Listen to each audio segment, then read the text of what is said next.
আসসালামু আলাইকুম। দেখেন এই শাকটা চেনেন নাকি? এই শাকটা কিন্তু একেবারে কচি এখন হয়েছে। এটার নাম কানাই শাক। এটা অনেক দেশের মানুষই খায় এই শাকটা। এই দেখেন আমি শ্রেণীতে এতগুলো তুলে নিছি। আসুক, এই শাকটা কিন্তু আমি খাওয়ার জন্য তুলে নিই নাই। এই শাকটা আসলে মুরগিরে দিব দুপুরবেলা। আমাদের দেশে এই শাক খায় না, অনেক দেশেই খায়। এই শাকটার নাম কানাই শাক। আমার মুরগিগুলোরে আমি এখন এই শাক কুচায় দিব। দেখেন আমার মুরগিগুলা কিন্তু এই দুপুরবেলা কোনো কুচাবো, এই যে ভিডিও বেশি লম্বা হয়ে যাবো, এই কারণে দেখাইতে পারলাম না। আমার মুরগি কিন্তু দেখেন এই যে খাবার দিয়ে রাখছি, পানি দিয়ে রাখছি। কোনো মুরগিতে কিন্তু খাবার খায় না, এই যে কারণ দুপুরবেলা অনেক গরম, ফ্যান ছেড়ে রাখছি। এই যে অনেক সুন্দর বাতাস, কিন্তু তাও এই মুরগিতে কিন্তু খায় না গরমের কারণে দুপুরবেলা।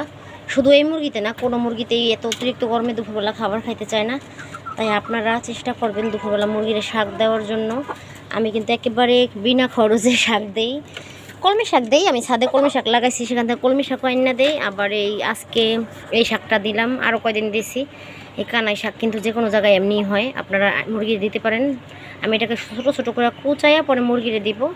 আমার মুরগিগুলো এই শাক খুব পছন্দ করে। দুপুরবেলা কিন্তু এই যে দেখেন খাবার কিন্তু খায়ই না।